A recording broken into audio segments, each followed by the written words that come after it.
ఎవరినో మనం మార్చేయాలనుకోవడం అసాధ్యం. గుర్తుపెట్టుకోండి, యేసు ప్రభు వారి రెండవ రాకడ జరిగేంత వరకు యేసు ప్రభుని వ్యతిరేకించి ఒక టీం ఈ సొసైటీలో ఎప్పుడు పనిచేస్తుంది. నేను చాలాసార్లు ప్రసంగాల్లో చెప్పాను, ఎంతమంది గుర్తుందో.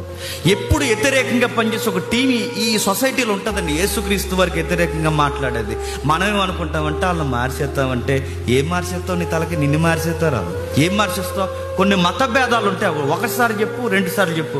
దేవుడు వాడిని పట్టుకోవాలనుకున్నప్పుడు ఖచ్చితంగా పట్టుకుంటాడు, నువ్వు మాత్రం సత్యం చెప్పు. ఈ వ్యూ ఎందుకు పోతుందంటే, నేను మళ్ళీ చెప్తున్నాను, సువార్తలో ఉన్న మౌలికమైన విషయాలు మర్చిపోతున్నారు. ఈ రోజు ఒక విషయాన్ని మనం చూద్దాం. ఏముంది ఇక్కడ? మొదటి వచనం చూడండి, మొదటి వచనం నుండి.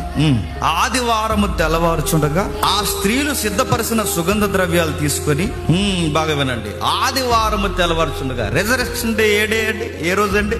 సండే. మనకు తెలిసిన కొంతమంది కుర్రగాళ్ళు, నేను కావాలని చెప్తున్నాను, రారా చర్చికి రారా అని చెప్తున్నాడు, రావట్లేదు, ఎక్కడ తిరుగుతున్నాడు. ఈ కుర్రగాడికి ఆడికి ఏం తెలియదండి, ఏమీ తెలియని ఒక కల్ట్ బోధ అబ్బింది ఇక్కడ ఈ రాజమండ్రిలో. కల్ట్ బోధ ఏంటి చెప్పిన? ఆదివారం నాడు ఆరాధించమని బైబుల్ ఎక్కడుంది? మరి ఇప్పుడు ఆరాధిస్తావురా? శనివారం ఆరాధిస్తానన్నాడు. శనివారం ఎలా అబ్బిందిరా నీకంటే? ఏదో జూయిస్ బోధ ఏదో అబ్బింది వీడికి. ఆ శాఖలు చూసారా, మోక శాఖలు, ఆ శాఖలు వీడు పడ్డాడు. నువ్వు ఎందుకురా సడన్ గా ఆదివారం రావడం మానేసావంటే వాడు ఏమన్నాడు తెలుసా? ఆదివారం ఆరాధించాలని బైబిల్ లేదు కదన్నా, శనివారమే కూడుకోవాలన్నది కదంటే, మరి ఈ వచనాల సంగతి ఏంటంటే అడిగి చెప్తానన్నాడు. ఇంకా చెప్పలేదు నాకు.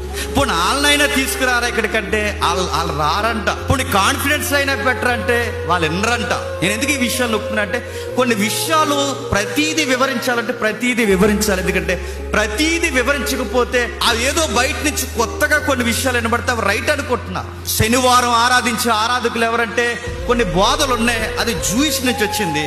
ఆ జూయిష్ నుంచి వచ్చిన వాళ్ళు శనివారం ఆరాధిస్తారు. ఎందుకంటే వారికి శనివారం విశ్రాంతి దినం. ఎప్పుడైనా మనం మాట్లాడుకుందాం అసలు విశ్రాంతి దినం అంటే ఏంటి, పెద్ద సీర్స్కుంది మాట్లాడుకుందాం ఇప్పుడే. ఆ విశ్రాంతి దినాన్ని వాళ్ళు ప్రత్యేకంగా కూడుకుంటారు. ఆ విశ్రాంతి దినాన్ని మనం కూడుకోవాలని కాదు, మన డే ఏంటో తెలుసా? మన ప్రత్యేకమైన రోజు మనకు సండే, పునరుద్ధాన దినం. అందుకే ప్రకటన గ్రంథం చదువుతున్నప్పుడు ఒక పదం ఉంటుంది, ఎప్పుడైనా చదివారలేదు ప్రకటన గ్రంథం చదువుతుంటే, ప్రభు దినమందు నేను పరవశున్నై ఉన్నప్పుడు అన్నట్టు. ప్రభు దినమందు నేను పరవశున్న అంటే, ప్రభు దినం అంటే ఏ దినం? ఆదివారం. అది మళ్ళీ విశ్రాంతి అంటున్నారు. ఆదివారం విశ్రాంతి లేని చేస్తాను ఏమనుకుంటున్నారు? ఆదివారం అనేది ప్రభు పునరుద్ధరణ. ఎందుకంటే ఆదివారం ప్రభు దినం ఎందుకు అయింది? ఆదివారము తెల్లవారుచుండగా చెప్పండి ఆయన లేచింది. మరో మాట, ఇంకా మనకు స్ట్రాంగ్ విట్నెస్ కావాలి. ఈమె మార్గంలో తన శిష్యులు నడిచిపోతూ ఉన్నప్పుడు మరొక రూపంలో ప్రభు అయిన యేసుక్రీస్తు వారు వారితో మాట్లాడాడు. వాళ్ళతో డిస్కషన్ జరుగుతుంది.